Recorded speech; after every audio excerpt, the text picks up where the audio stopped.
All right, well, good afternoon or good morning or good evening. Welcome and thank you for being here. My name is Simonetta Moro and I am the director of the Institute for Doctoral Studies in the Visual Arts, which is a low residency program in art theory and philosophy based in Portland, Maine, but truly nomadic in spirit. It is my great pleasure to host the second lecture of the second part of this year-long symposium on the Anthropocene, either or, that we launched in spring 2021 with a series of lectures by renowned theorists, artists, and philosophers. The symposium addresses, broadly speaking, the role of art and philosophy in relation to questions of ecology, climate change, coexistence, and sustainability as an existential urgency of our times. We have 2 remaining lectures planned until December on selected Saturdays, and I hope you will attend them all. I will paste the link in the chat box where you can register for the remaining lectures. We started a month ago with a lecture by Howard Kegel, and today we have the pleasure to host Dr. Dejan Lukic, who will talk of Inhuman Caress, or on violence and vulnerability. Professor Lukic is a member of the core faculty at IDSVA, and I wish to thank him very much for being here and sharing his current scholarship with us, which I think is yet unpublished. I would also like to thank Patricia Tinajero, a PhD candidate at IDSVA, who will help us with the technicalities of this webinar, and Sam Jones, also a PhD candidate, who will give a brief introduction to Professor Lukic. Before that, though, let me go over a few technical details. The lecture will last approximately 40 to 45 minutes. We'll take a 5 minutes break after that and take questions from the audience following the break. So that probably will last around half an hour, but we'll play by ear. I invite you to write your questions in the Q&A box of this webinar, and Patricia will select them. And we'll try to answer as many as possible, but please understand that there may not be enough time for all of your questions. We ask you to keep your camera and audio off. I think maybe that's already a feature of this webinar. But during the Q&A, you may request to use the video and audio function if you want. So now, without any further ado, I would like to leave the podium to Sam Jones. Thank you and enjoy the talk. Thank you. It is my pleasure to welcome today's speaker, Dr. Dejan Lukic. Dr. Lukic holds a PhD in anthropology from Columbia University with research interests in continental philosophy, art, and ecology. Dr. Lukic's work exists at the intersection of geo-ontological microclimates, drawing on vitalist, indigenous, and avant-garde threads, reveling in and unraveling the entanglements of art and life. Working between the sensibilities of an Adriatic island and the New Mexican desert, Dr. Lukic explores the rhythmic tensions offered by these locations as a springboard to new thought. His recent projects include the book, The Oyster, or Radical Suppleness, a forthcoming book, The Charismatic Image, and a multi-volume manuscript entitled Deranged Vivarium, Variations on Coexistence. It is truly an honor to introduce Dr. Lukic as he presents today's lecture entitled Inhuman Caress, or Cruelty and Vulnerability. Welcome. Thank you. Thanks so much, Sam. Patricia, if you could share the presentation now, that would be great. Thank you everyone for being here. It's a strange visual setup. I do not see you. I see myself and I will see my presentation. So in my mind, it's like a radio play, and perhaps this is how you will feel it too. But thank you for being here wherever you are, whatever corner of the world. In my imagination, you're sitting next to the fire and just listening to this.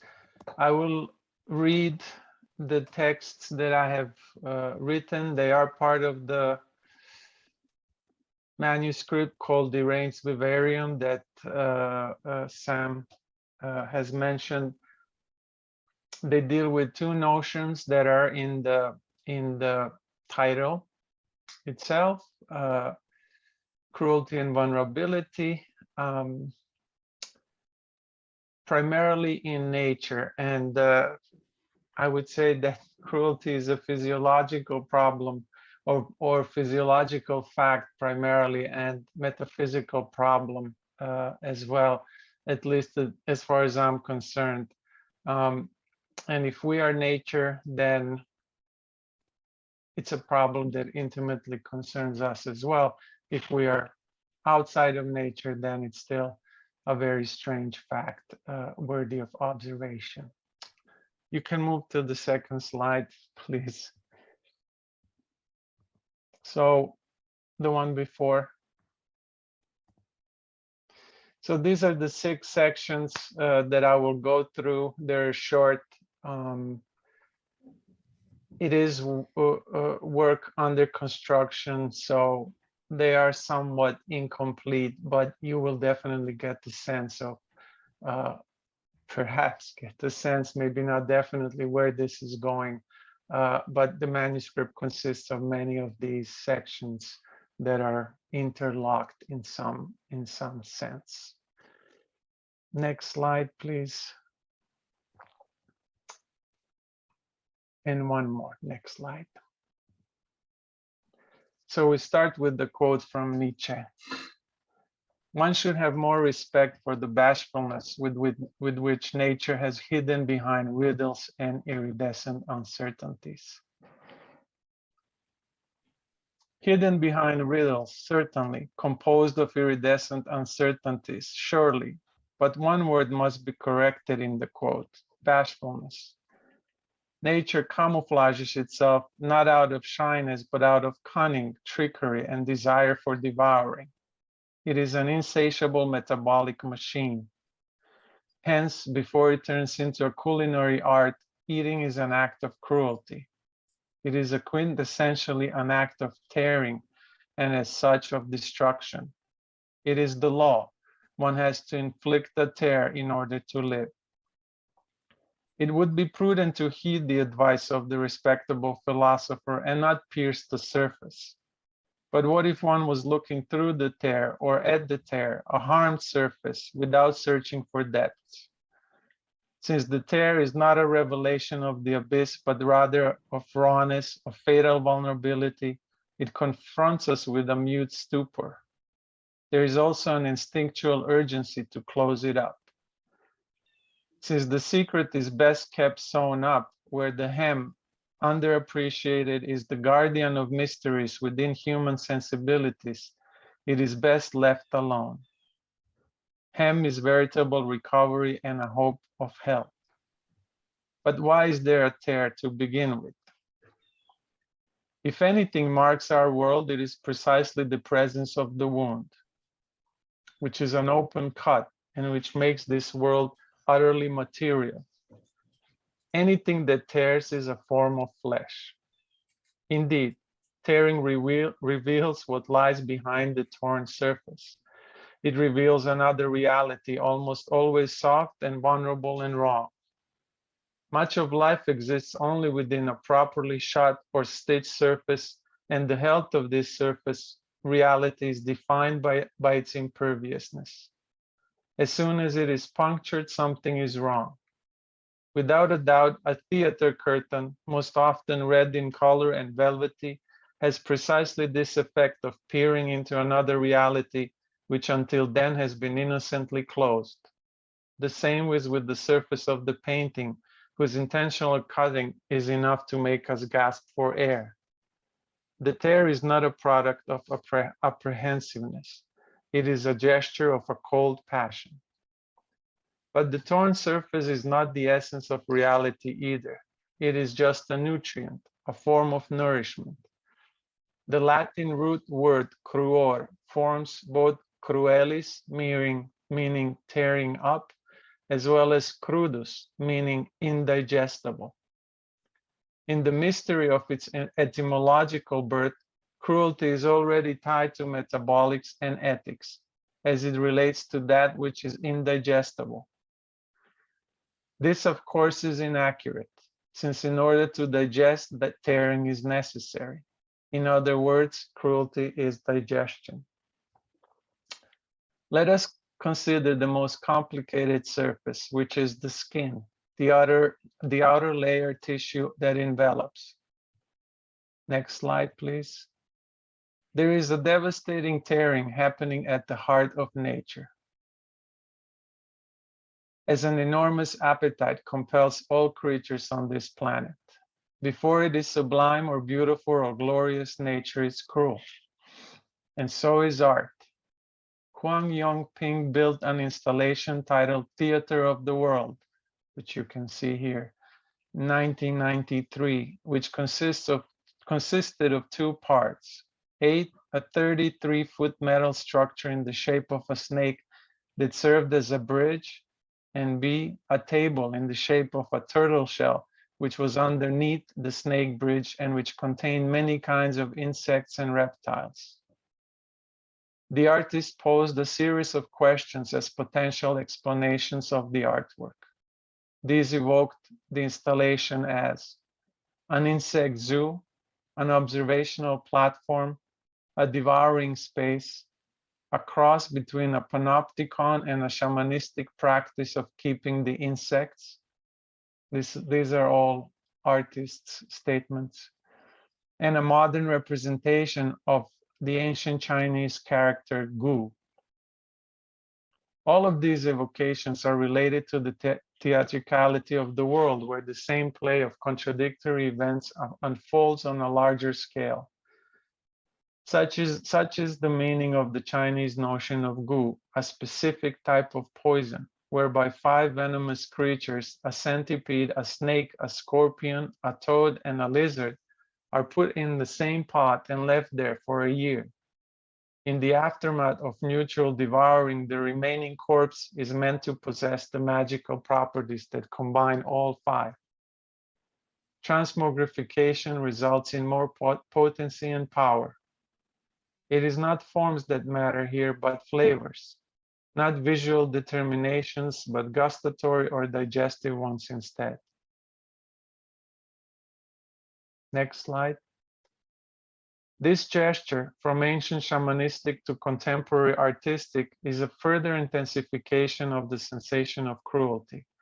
It follows the formula that cruelty can only be alleviated with a new form of cruelty. The art world, however, has rejected this method. When Guggenheim Museum staged the installation in the exhibition, Art in China After 1989, which was on view in 2017, it emptied it of any living life forms, leaving the cages empty, as you can see it here. This is 25 years after the initial and original installation. Another aesthetic meaning of gu relates to its being a written character, which denotes insects stacked upon one another and then superimposed on a plate. It is as if the character itself, as a total fragment of language, serves as a magical element which needs to be eaten. Under the order of the alphabet and accompanying grammatical rules lies culinary sorcery, a madness of devouring plated. These gustatory metaphysics are constructed through a feeling of appetite and a contraption that makes eating possible, such as the teeth or sharp beaks. Indeed, if the cruelty of encounter in nature is random and predictable, governed by chance and disorder, the tool of its enactment are highly ordered. That is, the specific biochemistry of the poison or the precision of teeth positions. Still, the best pages on this phenomena of seizing and incorporating have been written by Elias Canetti, for he shows the terrifying capacity of the mouth, armed with teeth, which are both part of the body and a separate tool, to function as a grasping mechanism. Teeth or beaks grip the food and tear into it. They are the foremost instruments of power. Their attributes of smoothness and order provide the inspiration for all other manifestations of power. It is a peculiar fact that this kind of smoothness and ordering executes the act of tearing, which is to say that a rigid symmetry of teeth and beaks initiates complete loss of form in digestion. For example, the beak of the Cooper's hawk is an unforgiving hook, dark at the bottom with waxy membrane at the top, which also contains nostrils. Inside raptorial consciousness, there is no space for ethics. Or else there is, just not of the kind that is known to us. Ethics of this type, if we could speculate, could not be conceived through expressions of individual non-human entities, but rather on the scale of the creation itself. These ethics would have to be opposite of power. They would have to counter rational thought and even go against evolutionary development. For power, like digestion, is nutrition. As the first teacher of medical doctors, Hippocrates, reminds us in 400 BCE, I quote, "Power gives to all things increased nourishment and birth." This maxim is found in his short treatise on the nutrient, a substance that maintains life and which precedes and overpowers all other philosophical substances. Next slide.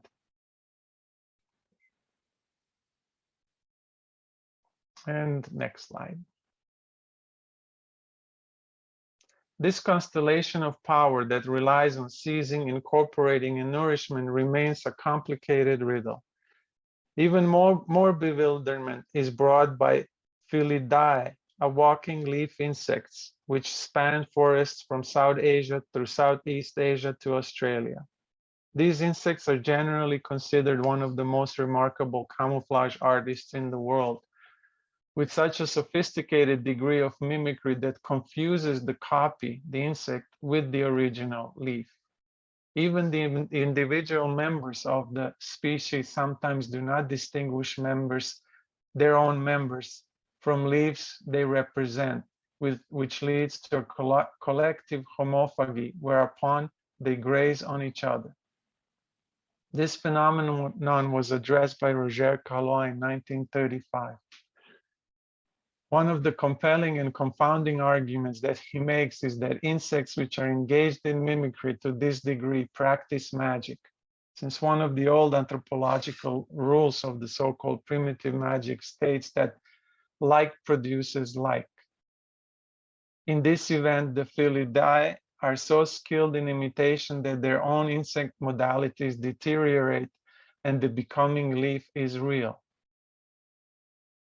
There is a form of dangerous or negative luxury, as Callot says, where the act of imitation serves as an invitation to a mortiferous feast. Invitation because here mimicry supersedes the instinct for self-preservation. It is a form of ritualized feast instead. From eating the other to eating oneself.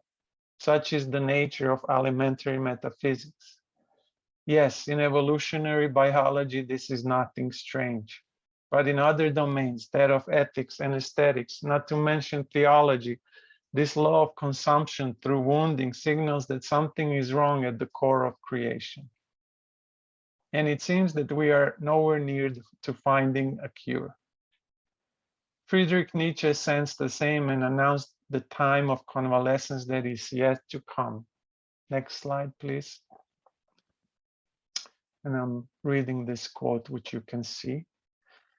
I'm still waiting for a philosophical physician in the exceptional sense of the term, someone who has set himself the task of pursuing the problem of total health of the people, time, race, or of humanity. To summon the courage at last to push my suspicion to its limit and risk the proposition. What was at stake in all philosophizing hitherto was not at all truth, but rather something else. Let us say health, future, growth, power, life. End of quote. Philosophy in this regard is a physiological discipline. Physician in the exceptional sense of the term must mean that this figure would not deal just with the misunderstandings of the body, but with an enormously larger scale. Here Nietzsche does not include nature or planet in his enumeration of the spheres that needed healing, yet we can speculate he would do so if he wrote this fragment today. But perhaps he was wrong to expect a specific figure to arrive, a singular philosopher. Such a gift of convalescence cannot be given to a person. Rather, it might arrive as an event, like a comet that falls on Earth and creates great ripples as tsunamis and earthquakes, but this time spreading an atmosphere of renewed innocence, absent of tearing. This might precisely be the fairy tale that we need. In this summoning of total health are announced therapeutics of the world, but one cannot know how to medically treat the planet. This is why it is easier for religious thought to invent another world, a world without consumption and death, than to think how to rectify the present one.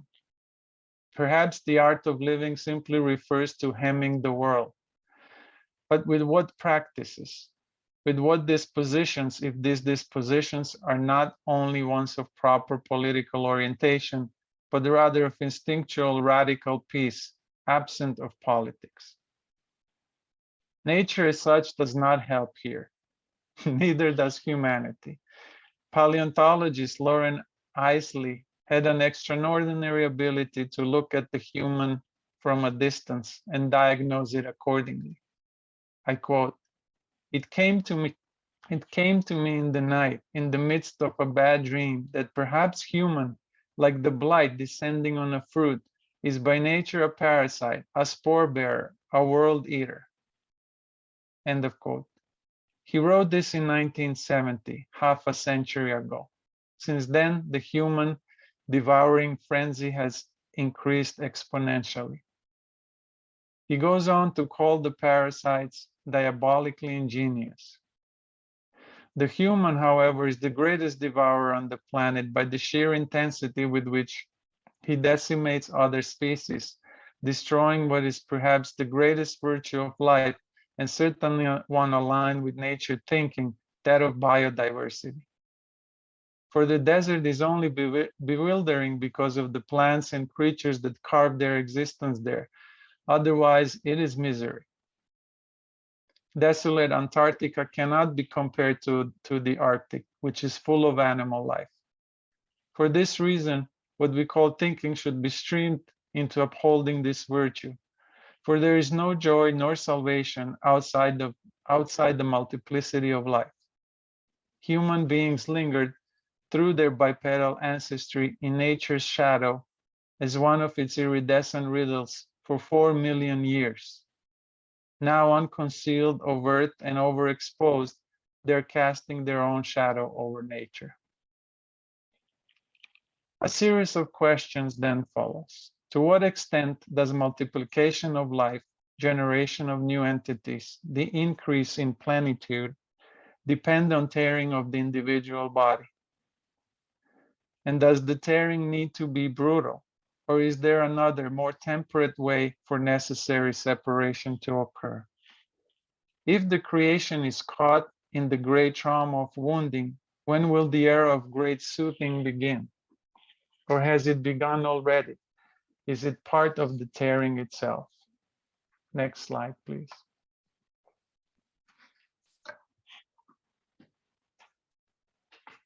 It is said that, I quote, every animal is in the world like water in water, end of quote. This constitutes its immanence and immediacy. There is no mediation of the experience through social institutions, forms of representation, or modern technology. Animal world is the world of the absolute present. Duration is only the duration of the moment. Life is torn and it disappears, or it flutters in nourishment. But what is the price of this immanence? Animals, lacking the self-consciousness that defines the human, are more conscious of everything around them. But in order to be part of everything, the menace of the forest at night, the pleasantness of the morning dew, the caress of the first sunlight, one needs a certain cold passion. Next slide, please. An admirable documentary titled Greetings from Free Forests, this is the still from that documentary, reveals this life of immanence and immediacy. It recounts the hiding of Yugoslav partisans in the primordial Slovenian forests. A poem from one of them, written in 1942, is unearthed. It speaks of a geologist who, in a million years' time, discovers their remnants and reconstructs their life. But this reconstruction can never comprehend the friendship and the community they formed, where their individual selves were annihilated through the necessity of war and through the intimacy of their fraternal pack. Here in this detail from the poem, we immediately perceive two things. First, partisans in hiding live immanently in the forest, like water in water. It is a life of extraordinary friendship, and it will disappear as soon as they win the war and descend into towns to form all kinds of committees. Their life was one of the animal, which even in its perfidious discomfort came closer to the atmosphere of the fairy tale than their post-war posturing of proper ideology. Secondly, and this is most interesting part, the partisans attained a type of glacial consciousness, a sensibility for duration that exceeds human measurements, a rhythm of time belonging to the glacial lakes that surround their forest. These are precisely some of the modalities of the inhuman caress. A momentary consciousness of radical distances, an intimacy of the geological time, closeness to a lake, to a dawn, to the bird that visits every day, to the spider that retreats from your path. It is as if vulnerability is peering out of this gray tearing amidst the sphere of immanence. Ephemeral yet relentless tenderness appears, not human anymore, but one that belongs to all minute elements and entities that encounter one another. Next slide, please.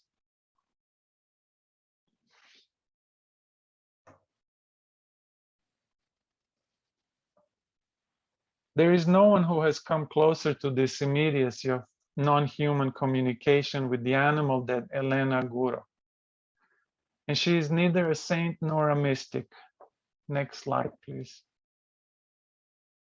She is a mediator who transmits unknown sensations between entities that do not know each other. She does not speak the language of nature, since language implies significations. Hers is a form of gesture that signals towards something unforeseen, towards a presence that is unrevealed and undetermined. Guro was born in St. Petersburg, where she worked as a publisher of Russian futurist writings, as well as her own, and as a book illustrator. Most of her books, which had no clear genre, did not sell, and she would send them to prison libraries. The real work, however, was done in a small town in Finland called Usikirko, where her family had a summer house and where she also died. It is here that she developed shards of writing which revealed her communication with the streams, animals, grass, portions of a day. She imbued everything with a strange type of innocence, certainly not that of a child, since child receives innocence automatically. Guro's innocence is one that comes after cruelty, one that sees clearly the wound and the tearing and still has the composure to instill warmth. In other words, she creates a climate with a particular meteorological temper, which allows riddles to be solved. It is a peculiar tactile silence through which she operates, and this we sense through her writing. I quote, "That pain when love bursts hard into space, into a tree, an evening, the sky, and brush." In her vision of tenderness, the creators dream up the creation whose basic characteristic is to rejoice. It is Fernando Pessoa's maxim that applies here. I quote, God is everywhere except within himself, end of quote. Correspondingly, love is shattered in space, a spread out multiplicity of minuscule immensity. It is spatial, not personal. I would term this Guroian pantheism pan-care, or care for the entirety of creation. Here, tenderness is a form of a dance, a rhythmic exchange which is present in the world despite its cruelty. And there is no landscape in the world where some eyes or ears or bodily positions do not apprehend what they see or hear or sense. There is no landscape that is not caressed through a cold passion with a distant, inhuman affinity. I quote, something tender, secret, and painful draws out the intimacy which keeps vigil in us, extending its glimmer into that animal darkness, end of quote. Inhuman caress is a pan-care, and inhuman caress as a pan-care is vigilance.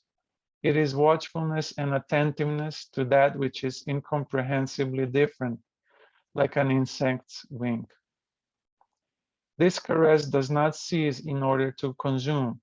It extends itself as a response to the call of the foreign, to the shiver that cruelty initiates indirectly. It does not cease and it does not search. It lets the shiver descend on its own. Pan-care is the response to prevalent trembling of the world. Another literary example of this mad becoming inhuman of the language is found in the novel by Rafael Bernal titled His Name Was Death. Here the main character, after he is ritualistically healed from his fatalist drunkenness in the Chiapas region of Mexico, discovers that mosquitoes buzzing is a language. The nonsensical sounds turn into a powerful speech which he can use across the planet with widespread consequences. Or perhaps he is just hearing the announcement of an ecological catastrophe. Yes, perhaps all this thinking that one can communicate with non-human elements is silly and childish. But beyond this silliness and childishness, there is an enormous effort to produce an expression which will be worthy of a nascent crepuscular thought. A planetary thought whose strength is in its emergence from a scar, a hemmed wound, which serves as a marking not of memory but of recovery. From pan-care, there is a small leap to planetary aesthetics, or pan-aesthetics, which have as their main trait vulnerability and joy in light of cruelty. These traits consolidate their energy in a small dew droplet, which helps revive the plants, reduces their stress, and promotes seed germination. A tear drop, or a teardrop. From a tear in the corner of the eyelids or cut bark of the tree comes a watery nectar which alleviates the strain. Next slide, please.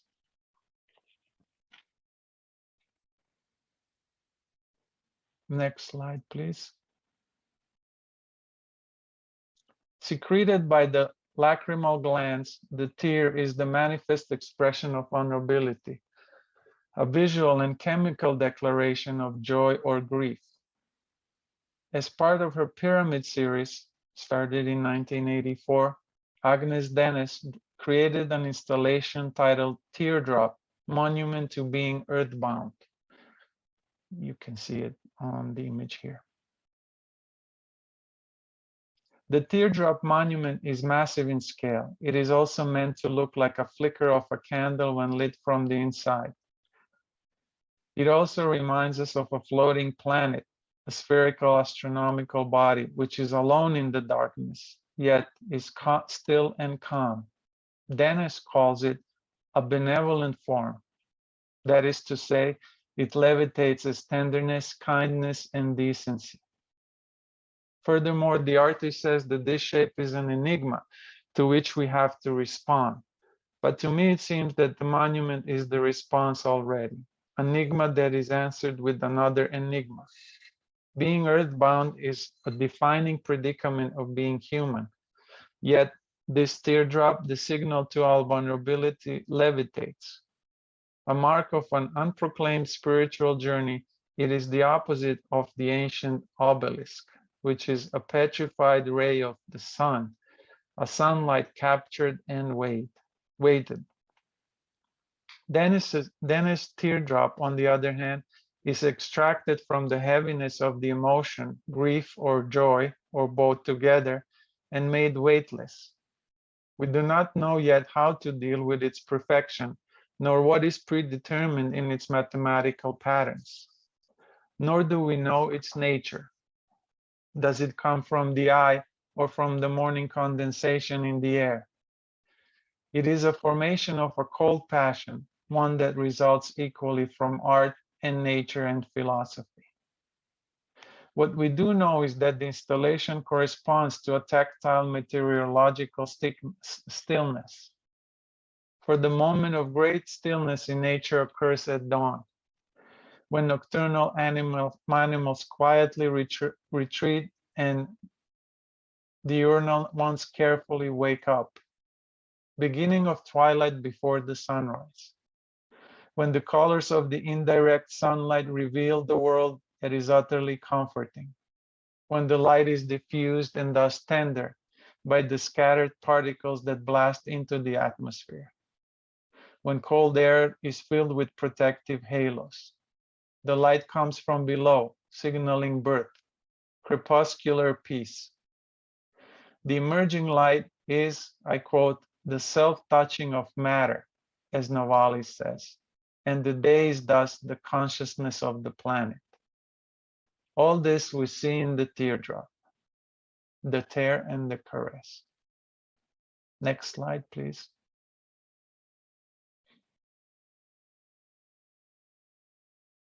One animal that is crepuscular is the snake, especially those species that live in the desert. Sometimes they invade the consciousness of the artist and philosopher alike. Next slide, please. Polish-born Mexican artist Marcos Curtic spent decades on the serpent cycle, just as Dennis did on her pyramid series. After undergoing intense surgeries, which he equated with shedding of the skin, the artist appropriated the serpent as the figure of convalescence and strength. His piece titled Heat Wave from Hot Snakes from 1995 is made from thermal marks, cuts in fax paper, and drops of silicone. Or in other words, temperature, a tear, and a drop. It is humor mixed with violence of recovery. The serpent, which is a totemic animal in ancient Mesoamerican culture, is by its nature utterly earthbound. Its entire body surface moves on the earth. It digs holes and lays its nest in the earth. There is immediacy and intimacy between the two. Ernst Junger reminds us that Nietzsche called the serpent the most intelligent of the animals for precisely this reason, its relationship to earth. But Junger goes much further by declaring, next slide, please. And this is a longer paragraph quote, which you can see as well. The serpent has always fascinated me and troubled me because of its absence of limbs, which constitutes an approach to perfection. For all our limbs and all our senses are actually deviations from a state of perfection. That is why the bios as a whole always tends towards restoring a state from which limbs are excluded. Thus all animals that move at a great speed, those that dive, swim, fly, tend to fold their wings along their bodies. They tend toward that absence of limbs. This is also true metaphysically. The Buddha, when he meditates, virtually folds his arms and legs into himself. The serpent in itself constitutes a case of reduction, namely the reptile that has lost its limbs. End of quote. A great eccentricity is needed to perceive this tendency toward receding as a movement toward perfection. Here, reduction leads to subtraction, which leads to intensification. Sometimes life as such withdraws to a lesser state through a completely separate instinct from self-preservation. The instinct of abandon, as Roger Calois called it, a desire for abandonment. Withdrawal is another form of intensification. It is a heightened vitality. Besides Lukic and Junger, this is something that writer André Bailey knew well. His book, Kotick Letaev, is a book about his childhood, more specifically about the arrival of self-consciousness. Kotick, the child, regresses so deeply into his memories that he remembers things from while he was in the womb. Then he goes further into time before he was conceived. It becomes clear that this is consciousness itself bursting through the language. The child is not just remembering life. He is immanently merging with words of the novel. I quote, "Concepts are droplets in a fountain spray. They are in the constant bubbling, in the refraction of meanings," end of quote. Thoughts are like foam here, and sensations are snakes, Bailey says. The child has a subconscious memory that goes back thousands of years. This is the theme of the novel. But more importantly, what occurs is a form of reality that ceaselessly generates newness. Then the reality of this child is the reality of nature. Between them, there is no distinction. Thus, life drive, one that relies on vulnerability, increases in power, not just from accumulation of energy through eating and digesting, but also from abandoning the very potencies that constitute it. Nature cannot be defined by the sum of the facts of cruelty, but its immanence cannot be outside those facts either. This is why it remains a cipher. Next slide, please. This is the end.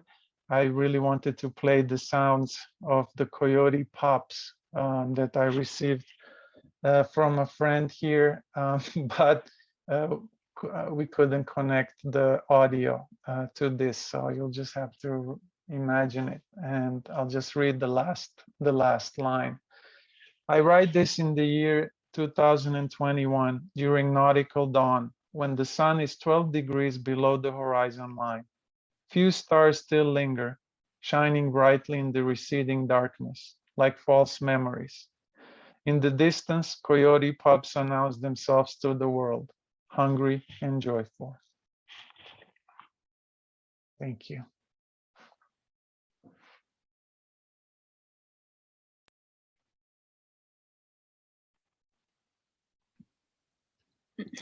Thank you, Dejan. Thank you, Dejan. It was 45 minutes. I think I did not lie. Yes, perfect. So why don't we take a 5 minutes break? And then when we come back, we can take questions from the audience. And thanks again for this wonderful lecture. My pleasure. And yes, feel free to write down any questions or comments that you might have, and I'll be happy to address them in 5 minutes. See you soon. See you. Yep. All right, so welcome back. And I also want to welcome Professor George Smith, the founder and president of IDSVA, who is here with us. Welcome, George. Thank you, Simonetta. Oh, nice to see you all. Great to see you. Yes, so we have some Q&As, and also I see participant Mohit Shelar. I'm sorry if I mispronounced your name. Would you like to ask your question with your audio? Yeah, can you hear me? Yes. Yes, we hear you. Oh, cool. Thank you, Dr. Dejan. it was very interesting insight. I think I learned a lot within this pretty quick. So my inquiry, while going through the slides and your lecture, I'm more interested with how we see the animals and the general understanding about them, the speechless or the wordless being, the life, and through the contrary, we produce language which kind of ontologically gives the idea of human ideology, which speaks. So I'm thinking in more like how biotechnology, where we have this kind of noises of the body, or the butcher's shop where we cut the animals. That's also the cutting the noise of the bones and muscles, and the other side the speech. And we talked about serpents and the animal which do not have a limb. Maybe you can talk about if you have thought towards that, the specific idea of biotechnology, where the animal's organs become a really important source for the human species in future. So what is your thought maybe towards that? And how we kind of see anthropomorphic perspective through the idea of this surgery, skin. So I hope I'm not, my question is not in one sense, but I'm just maybe responding, but very, very specifically in biotechnology, how we do see animals as a really certain like source, also part of the protein, and we talked about that. I'll stop here. Yeah, thank you. You pose great questions, Mohit. It's just I couldn't hear it very well because of the sound distortion that was in your voice. Maybe we have to deal with human technology first before biotechnology. But I'll just address few things that I could discern from what you said. Again, not because of your questions were not clear. It's just that there was distortion in the sound.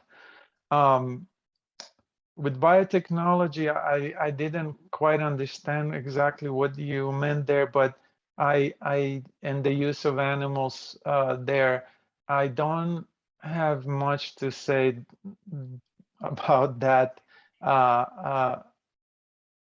at this point.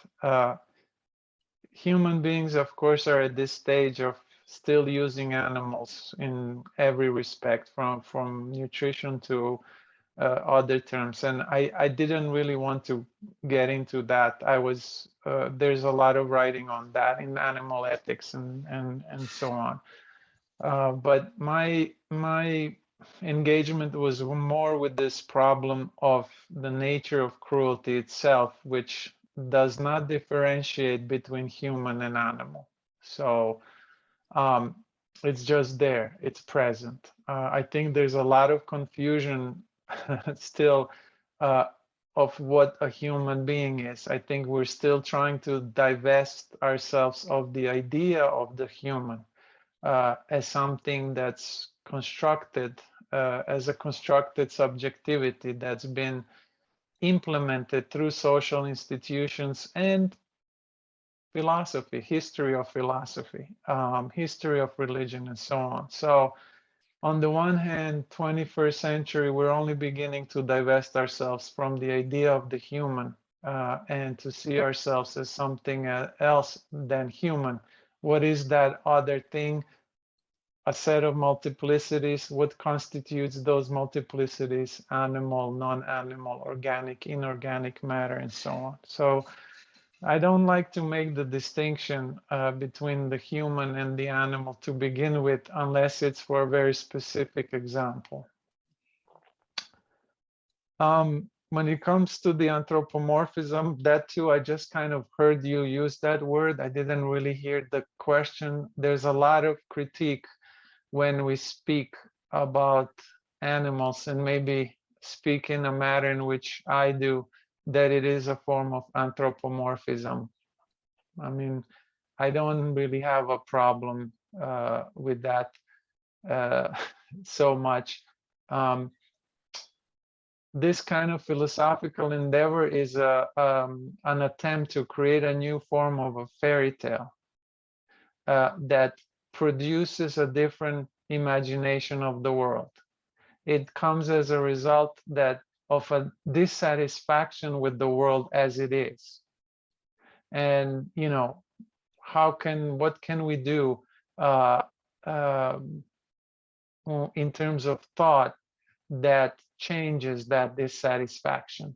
Besides the policy work and the political work, what can we do in terms of thought production that changes the dispositions towards the world and that changes our own dispositions in the world? So in some sense, I'm looking at the impossible, which is to acquire the dispositions of radical otherness, which means what would be the affects of an insect? What would be the affects of a raptor? What would be the affects of a snake? And so on. So for that, there's several spheres of inquiry that could help us do that. One is pure science, you know, from entomological studies to ornithological studies that are really rich and useful. And then the other is total imagination and total hallucination of the literary and artistic kind. So for me, it's the combination of those elements that perhaps can bring us closer to the dispositions of the non-human, meaning also consciousness of the non-human.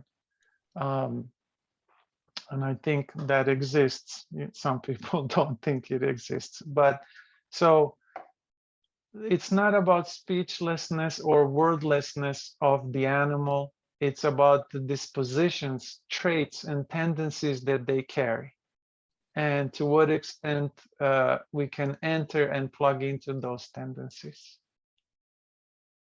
Jan, we have a few questions from our audience, so I wonder if maybe I can start reading the first one that we got, and then and we have several, so maybe we can try to keep it short so we can try to answer as many of these questions. Sure. So Jauris Rivers asks, I'm curious about what type of animistic practice are informing your research and how, if any, are bringing context to the act of devouring. Very nice question. Yes, as you could tell, this is a form of animist philosophy. There's no particular animistic practice, I would say, but there are philosophical tendencies that are carried in this, obviously. One of them is animism, and I mean it in the broadest sense of the term, as philosophical and religious disposition of small-scale societies across the globe before they were overcome and spoiled by the religions of the book. So, you know, yes. So I would say that's one, and then there's also a certain type of monistic philosophy or monism that is carried through and coupled with animistic influences. And by that I mean traditional monism, in which there is a belief that there is only one substance in the universe and infinite manifestations of that substance. There are numerous philosophers that follow that line as well. I tend to stick to them when it comes to the influences. I don't mention them, but the sensibility of the talk is definitely, you know, following that line. So it's animism, monistic elements, and then there's some other things. You know, I mentioned Pessoa. He developed something that he calls sensationism as a form of philosophical thinking, which was eccentric, avant-garde way. So there's some elements of that as well. Very nice. So the next question that we have is from Peter Lynch, and he writes, "Hi, Dejan, thank you for your gift. That was a moving set of thoughts. It introduces a very strange feeling, mood. I wonder if you could have told an inverse, complementary story instead. The Buddha gives up his limbs. An Avalokiteshvara Bodhisattva multiplies her limbs. The animal tears and eats other creatures, and the plants eat only the sun. You were the one who told Madeleine and me about Emanuela Cochia." Yes, absolutely, absolutely, Peter. The inverse maybe is even better the way you laid it out. It gives maybe a more nicer story. But yes, there's not much to add to this. You laid it out beautifully. I wouldn't be idealistic about the plants though either, as it's very fashionable now. Yes, we are thinking now about plants more than ever before. It's very important, but they are caught up in this elemental cruelty, if you will, as well. They are caught up in the devouring of one another as well. So it's not just, eating the sun. It's something more to that. So that's the riddle, and it's very hard to engage with that riddle if you are trying to de-theologize the concepts, if you're trying to speak of it philosophically and not theologically, but art helps. So I look at the specific art examples. But yeah, thank you, Peter. Nice. So CJ Steven, she writes, "Thank you, Dejan, so much for what you evoke. Reminds me of the Lucian paradox, especially sense relation to non-sense becoming a co-sense, considering the human brain is always striving for homeostasis, in parentheses, pleasure, pain. Do you think contemporary speaking and eating needs to be more aligned with co-sense in the way of indigenous people, for example?"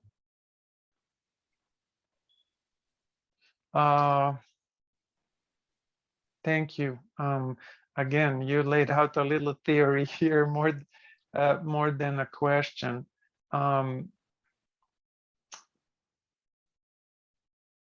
I don't know what co-sense means, but I would definitely like to study it. And as you wrote it, it seems that that's what I'm talking about as well.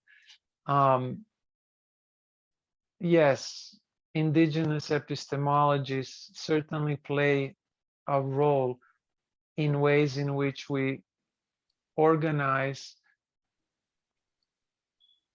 and conceive of this planetary philosophy that is emerging, and that's emerging in this millennia. Probably we're at the very beginning of it. So, to what extent and how to deal with that, we are still trying to figure out. As far as I'm concerned, I think drawing from small, particular, and concrete elements in indigenous thought is what can help us, because there's such an enormous variety, obviously.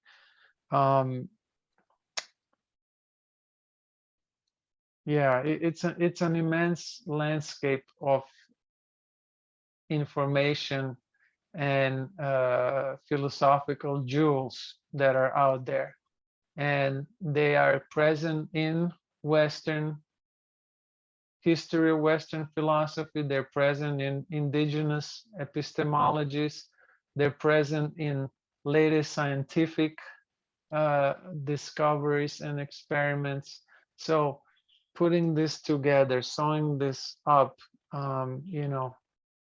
I think is a big and difficult task.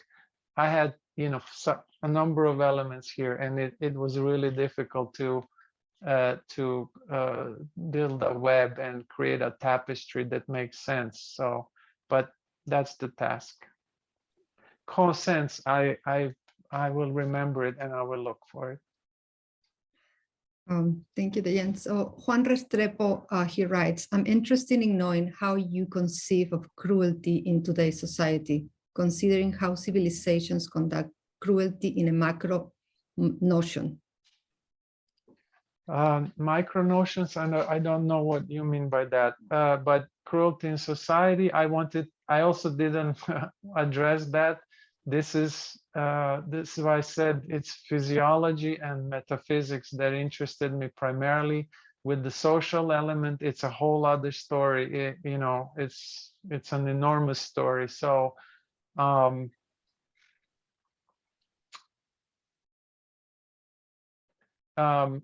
first of all, anthropologically, all societies dealt with cruelty in some form, and there is my favorite anthropologist who is kind of considered outdated now, who wrote in 1970s, Pierre Cluster, had a magnificent essay or essays on indigenous communities in Paraguay that he studied with, and especially in their study of their initiation rituals and the necessity for extreme pain that always involved cruelty on the body. And he was asking, why is that?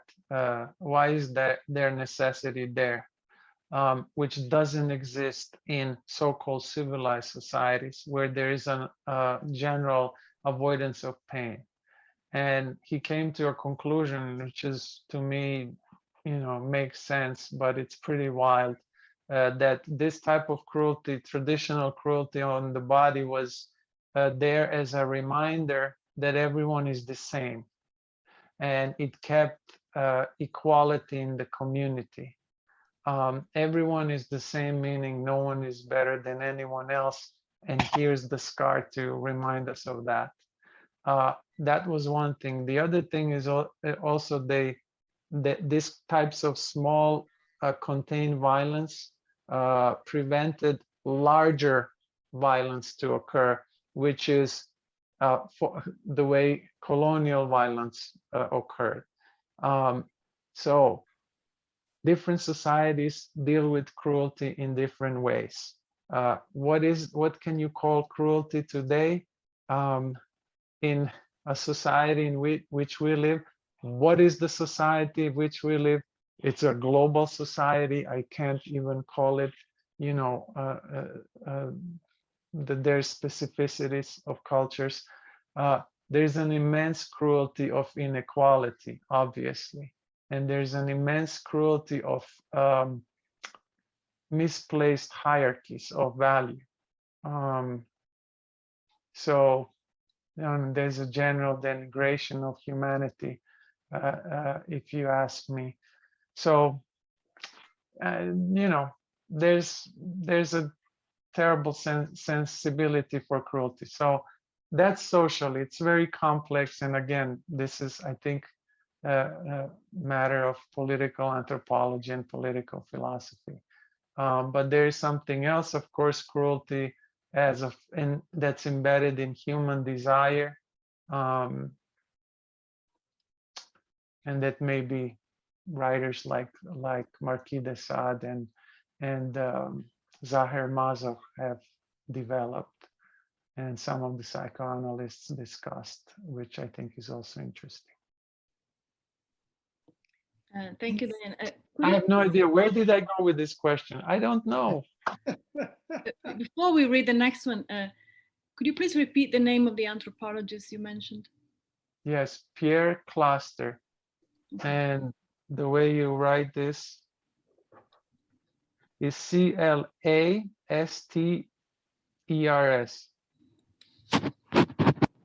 T-R-E-S. Thank you. Yes, there are several books translated. You know, as far as I'm concerned, he's an amazing writer. an amazing thinker. So Sam Johnson is asking a question, and it's a little more an expansion of something that you said. So she's saying that if you could talk a little bit more about the movement away from memory towards recovery. Could this perhaps be in response to aletheia, which she calls recovery in parentheses, a kind of animal asceticism? Animal asceticism? Asceticism, yes. Asceticism?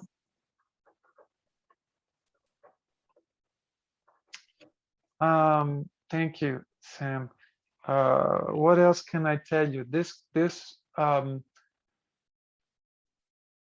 interest in memory for me is the interest in the non-human memory. So geological memory, times that exceed the human conception of time.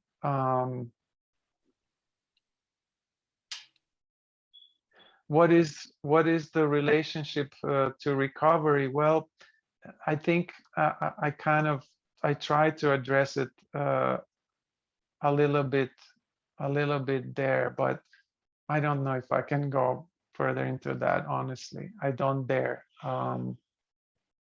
I don't dare to speak about it at this point.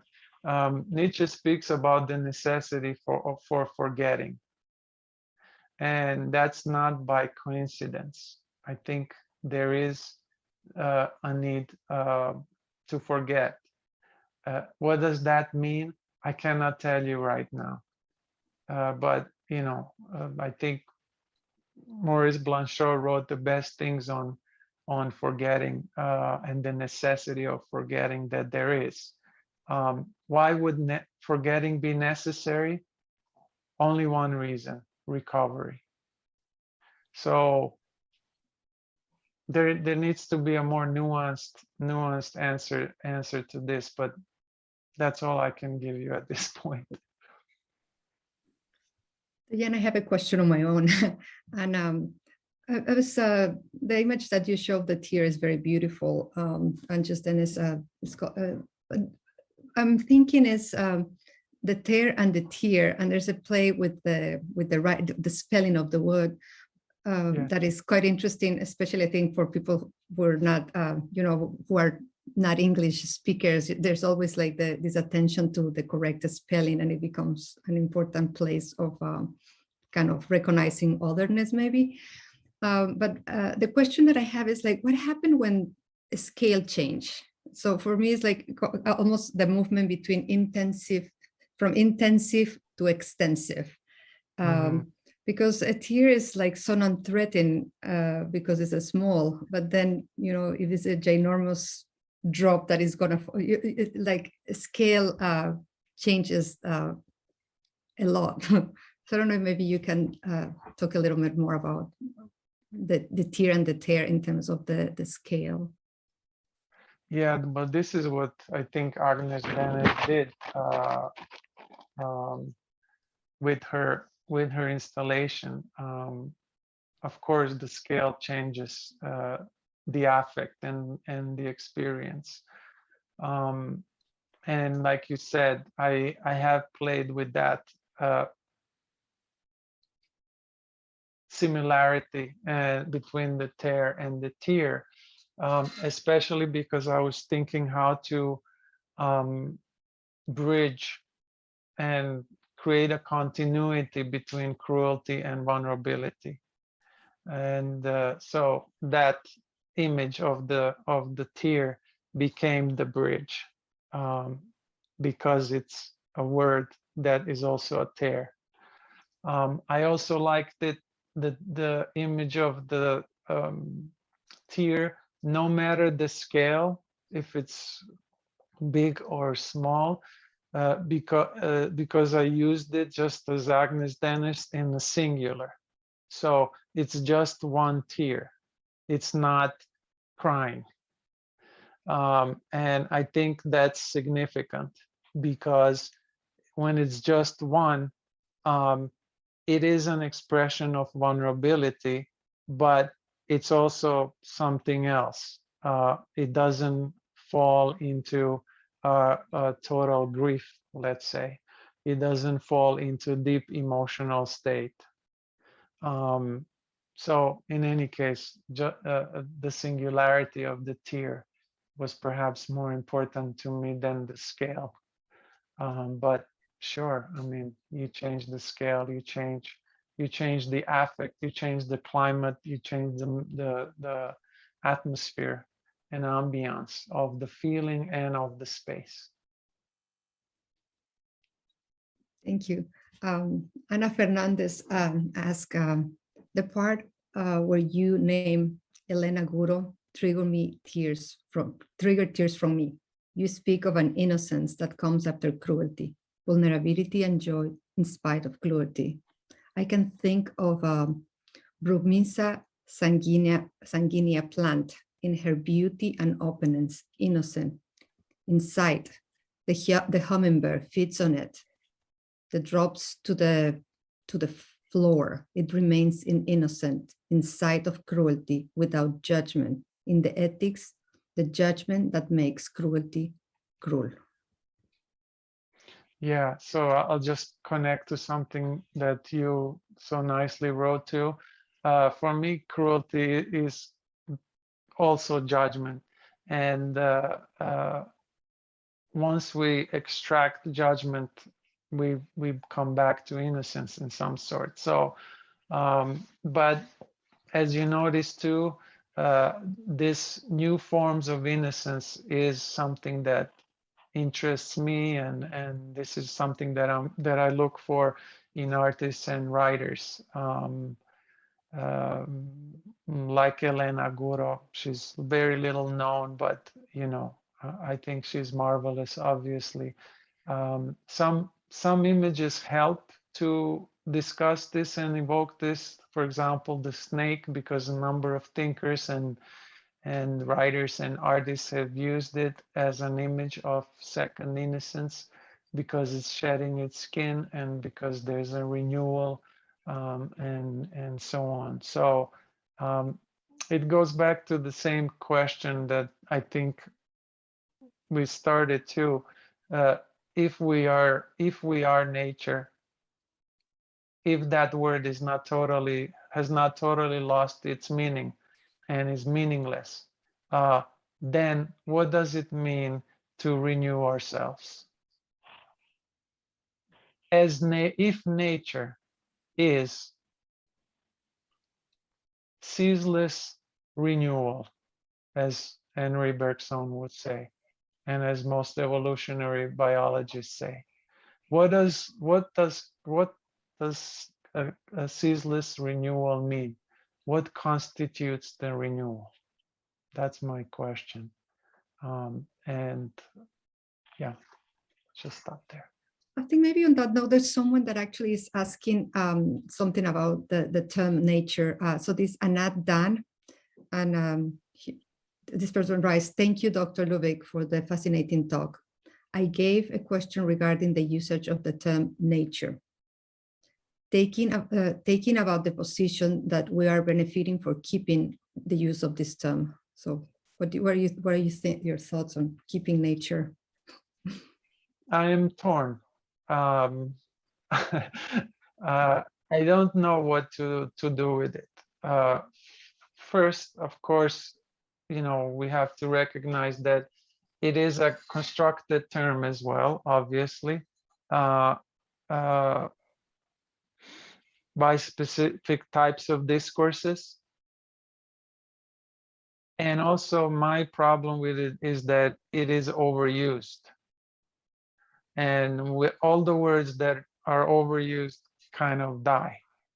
So, you know, it's not just a political problem of using the term nature and kind of benefiting from its usage. It's also a stylistic or aesthetic problem of overusing it.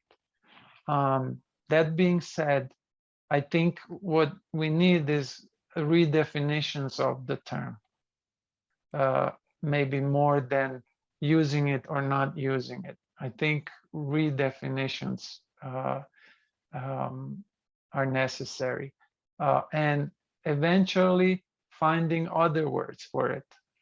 I don't have it yet, but you know, we might find other words that are more accurate or more precise. The problem is that if you are attempting, as I am, or you're speaking from the context of animism or monistic philosophy, you want to speak from the position of immanence. You want to speak from a position in which nature is not an object. It's not even a subject. It is an intensity that is yourself. So if it is that, how do you express it? What do you call it? You see, it's a problem. That's a problem. So, you know, and you know, I think I follow your question. I think precise definitions of how we use it are perhaps most important at this point. Thank you, Dejan. So we have a question from Andreas Weber, and he asked, in which sense is talking about violence as the center of existence of a Hobbian's move, natural state? Martin Perschel records that the Andean people with whom he trained thought that the gods envied them from the sweetness of terrestrial life, although that was pretty hard. What about those perspectives? Thank you. I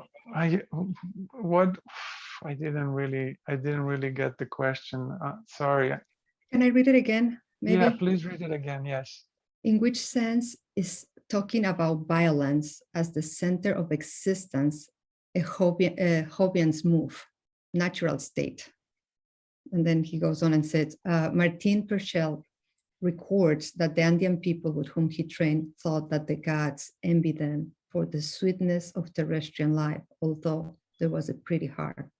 What about those perspectives? Yeah, I mean, there's so many perspectives. You know, it's not, it's about the construction of the perspective, I think, and the construction of the fairy tale. This is what I mentioned, because what this perspective that you outline from the Andes is a fairy tale. And I mean that in the best way possible. For me, everything is a fairy tale. Looking through the window, it's a constructed world out there. So, you know, the necessity is precisely looking for these different perspectives. But that doesn't mean that they cannot be changed and that they have to remain untouched. So as far as I'm concerned, everything is admissible. I am looking at how to reorganize with language, aesthetic, style, the paradise.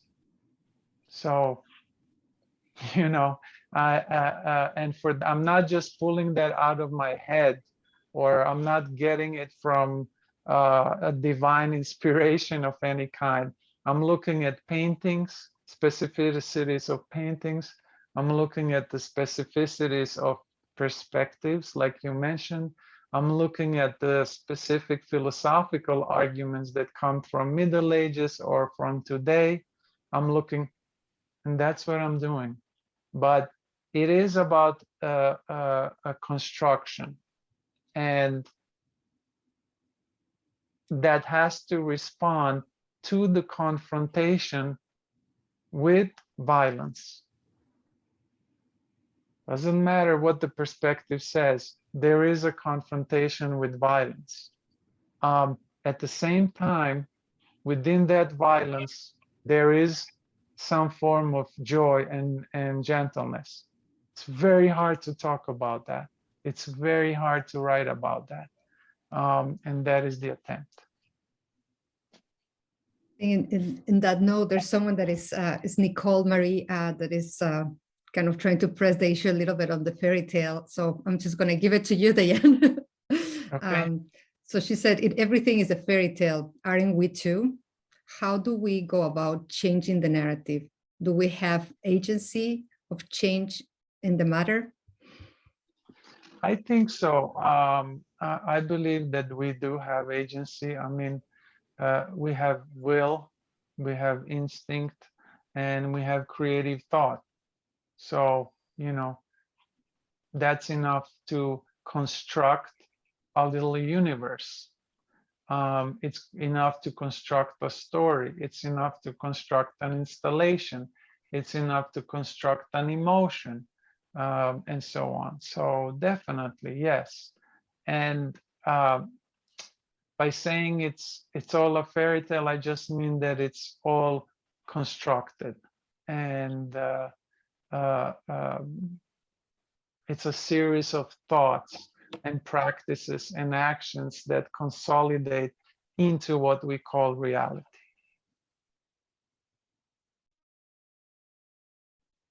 Very Dejan, nice. forgive me for jumping in, but perhaps the fairy tale can be understood more as the fable that Nietzsche also mentions, right? And in that sense, it has also the meaning of mythical tale or mythical story, which has its own truth. Okay, thank you, Simonetta. This is a good moment to correct that a little bit. Yes, it is a fable, but in Thousand Plateaus, I think it's there. Deleuze and Guattari make a little distinction between myths and fairy tales, or maybe they don't make the distinctions, but they criticize myths, and for a very clear reason, for them, and it's true, because myths always deal with the origins of the world or of the society. And for them, that's a huge problem, and it's a negative thing. And I understand why, because, you know, I mean, there would be no nationalism, there would be no ethnocentrism if there were no myths of the origin. So myths have that, I would call it a problem, but please don't attack me and all the myth lovers. I just, you know, I just say that as a provocation. Fairy tales or fables, on the other hand, have certain benefit over myths, even though they are underappreciated. And the benefit is that they don't have the origins and they don't speak of the origins. They're just subterranean tales that deal with all sorts of themes and topics, violence or love or whatever. But they are not concerned with the origins. So that's the difference. And this is why I prefer to say fairy tale, or even better, fable, but certainly not myth.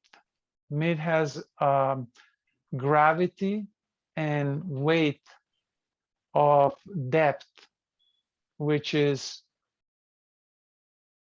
describing the origins of something, whatever it is. Okay. Well, I would argue it's a method of interpreting term, right? not all myths are original myths, but anyway, good point. Yeah, there's too much to say about myth, but maybe we can, there's someone that actually has a question about the coyotes, and this is Colette Standish, and she says, I'm particularly interested in your choice of the coyote as the closing animal. When we hear the howls of the coyotes, there is something brutal, raw and painful, yet full of joy too. Was the coyote intentionally, and why? Yes, there's a specific reason. It's totally practical and pragmatic. I received the audio of the coyote pops. So it's not the howling, it's the coyote pops from one of my students, Samantha Jones, during the pandemic. And it was really incredible to hear that sound from the depths of the forest as the world has human world has quieted down. So it was intentional and it was totally pragmatic because, you know, there was a recording of it. But as you mentioned, you can also hear specificities in the sound itself. And, you know, it was just, I thought it would have been a great ending to see this, to hear this sounding in which you can actually hear joy and hunger together. But I just happen to have the recording, that's it. So maybe we can take a few more questions. Sure. So I think I skipped one before, and this is from Terry Pyle. And say, thank you for this insightful presentation, Dejan. When you discuss pan-care as a response to the prevailing shivering of the world, is this specifically a human to non-human response, or do you mean a reciprocal response between the human and the non-human? That is, do you believe there is a sense of the world? And then in parentheses is earth, insects, animals, everything non-human, close parentheses, shivering response to human shivering, and is shivering a positive and negative response simultaneously? Thank you, Terry. There's a lot of questions there. I think the world itself shares in this trembling and in this shiver.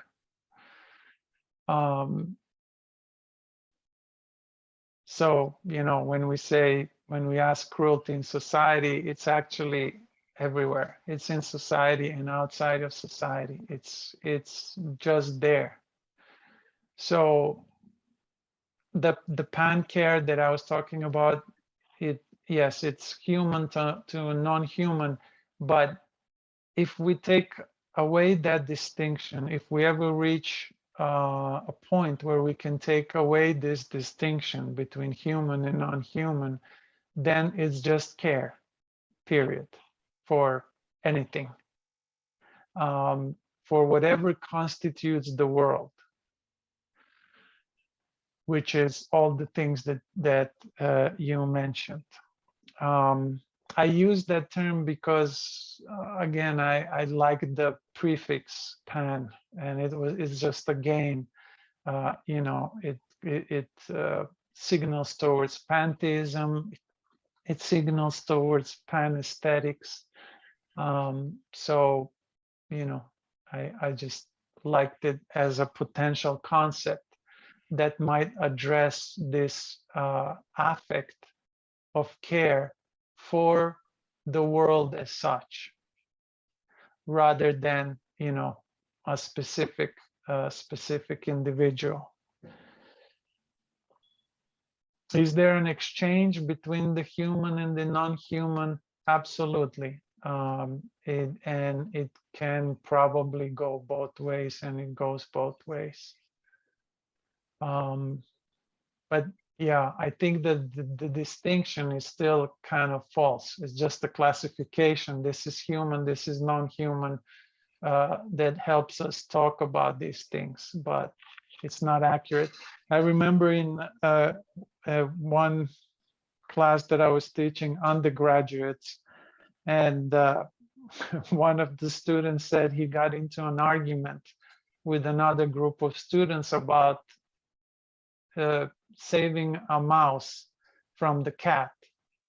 And they were all saying, except for him, you should leave it as is, that's nature. And he said, no, I am nature, I stop it. And that was really powerful to me. And I understood that sentiment.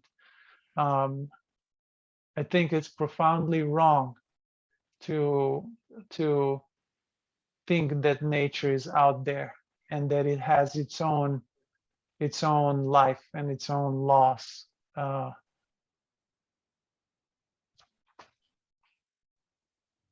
I'm glad you bring up that example, Diane, because I was exactly thinking of the reference you made to Elias Canetti. And there is a point in Power and Mass. I think that's how it's translated, right? Crowds and power. How is it? Crowds and Crowd and power. power. Thank you. Mentally translating from my own Yeah. reading. And in that book, he distinguishes at some point between power and force. And he makes that example of the cat and the mouse, and explaining how the force lies in the fact that the mouse will be eaten by the cat. I mean, there's no way that can be avoided. The cat is more forceful than the mouse. But the moment in which the mouse is trapped and the cat is playing with it, the cat is showing its power of the mouse, because he's not eating the mouse right away, but he's sort of giving it this grace period, right? Yeah. And we could call that a form of cruelty. But, you know, as human beings, we have the power not to do something. So we have the power to say, no, I'm not going to eat or kill the mouse. So I wonder if, you know, this kind of reflection has a bearing on what you were saying in terms of the cruelty of nature, and this idea of there's a certain power in refusing to do something. Oh yeah, absolutely. I think, you know, this is Agamben's concept of inoperativity as well. He plays with that. All the stories and little theories of Bartleby syndrome, Bartleby character from Melville that both Deleuze and Agamben discuss, where the character says, I prefer not to. So to whatever they asked him, I prefer not to. So it is a form of power to refuse, obviously. With Canetti, I love that, you know, the precision in his analysis, where he distinguishes between force and power. Force being just the sheer strength and physicality, and power something that exceeds that. Of course, we're looking for all sorts of other types of power. One, too, is the vulnerability. And this was some of the attempts here to find and figure out what is the power of vulnerability. And, you know, what does that mean? What constitutes it? What would it look like? And so on.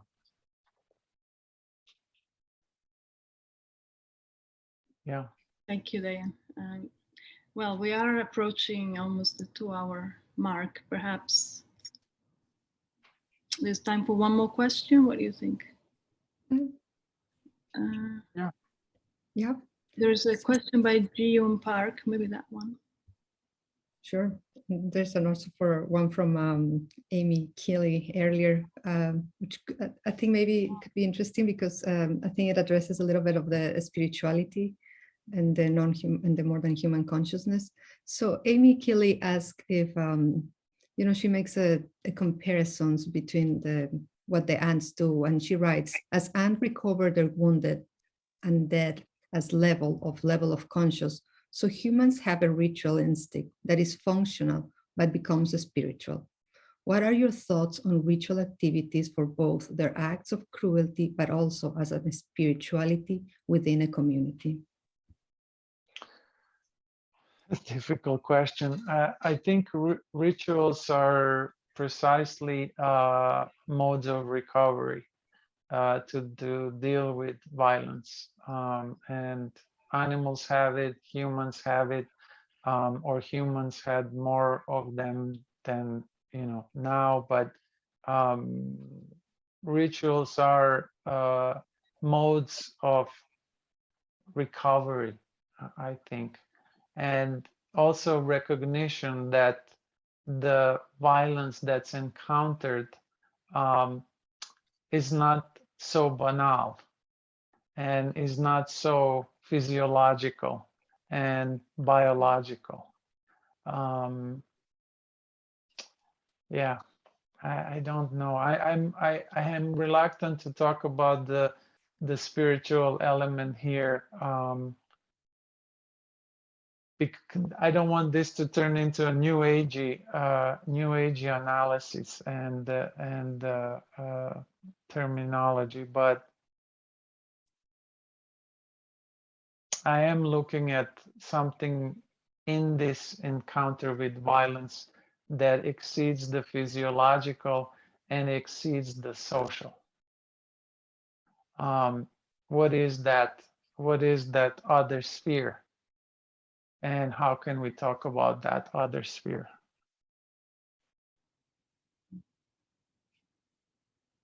One more, or are we done? Yeah, yes. One more. One more. Whatever. Okay, so Junger Park, he writes, or she writes, is both an higher dimension as a states of consciousness like Rupert Sheldrake, morphogenetic field mycelium sensing cyclism processes such as that of Stephen Levin's care after trauma heals the system. Hoping this is clear, dying plants give their energy to living. Meta, and then parenthesis physics, both physics and metaphysics as eclipsing thoughts as eclipsing through space-time. Maybe better in voice, that's what he says. So the question, I'm thinking that he's asking a little bit more about, again, these processes of ingestions and digestions and cycling in the metabolic. So. Yeah, I didn't understand the question, but there is a marvelous essay. I forgot the person, on the substance of the plants being in our eyes, and the way that eating goes and takes this substance from the plant, which ends in our eyes. And the author shows how the chicken eat the plants and what plants specifically, and then humans eat the chicken, and they have this substance which is one of the crucial substances for our seeing. So it is, I don't know what I can tell you there, but there's a wild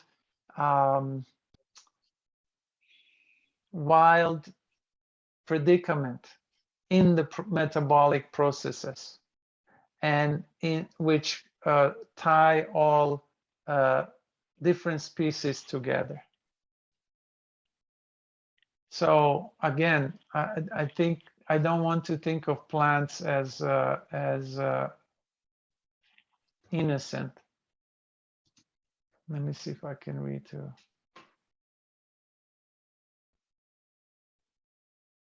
Yeah, Jiyun, I can't answer this. I can't answer this. It's okay. Maybe maybe George wants to come in at the end of the session. Thank you, Simonetta. I don't want to add on to what is already a very beautiful conversation that Dan has so typically initiated with his grace and generosity. But I will say that to me, in a way, it comes back nicely to the quote that you began with from Nietzsche with regard to convalescence, Dan, insofar as, if I'm not mistaken, for Nietzsche, convalescence is a coming home to ourselves. And when he says that, what he really means too is that we're living in the absence of ourselves, living in the absence of human being.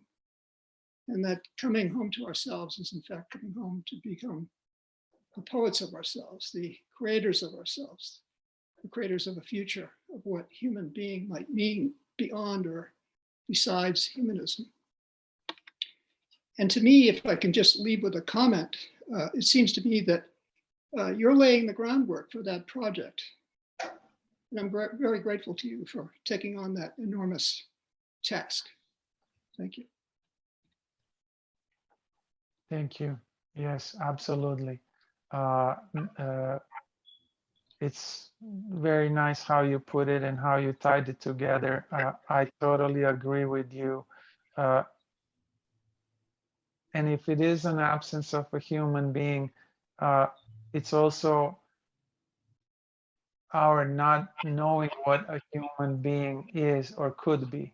Precisely. And this is what the main difficulty, because there's a necessity of return to ourselves, but we are not ourselves anymore. So on the one hand, there's a problem of the return to ourselves, and on the other hand, it's a problem of recreating who we are. Yes, the poets of ourselves, creating ourselves through a poetic, creative expression of promise, of course. So nicely done. Exactly. Well, thank you. I want to thank you, Professor George Smith and Professor Simonetta Moro, for inviting me here to share this strange groundwork I'm doing. And Thank you. Patricia for pulling the strings in the back. To some of my former students and current students who shared references that I used here and that are in the footnotes.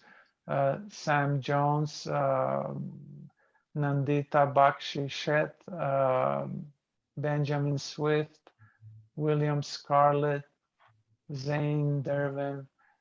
They have all provided some of the sources in the past 2 years, which I'm pulling from now. So I want to thank them. Well, I think in the spirit of collaboration, it really resonates with your talk. And thanks again for this enlightening and enlivening discussion. To nod to Andreas Weber. And I think this will be available in Vimeo at some point. So check our Vimeo site for these and other past lectures and upcoming ones. And thank you again, everybody, for participating and engaging us with really compelling questions. Thank you, Simonetta. Thank you all and see you soon. Ciao. Thank you, Dave. Thank you. Have a great day, evening, everyone. You too. Bye.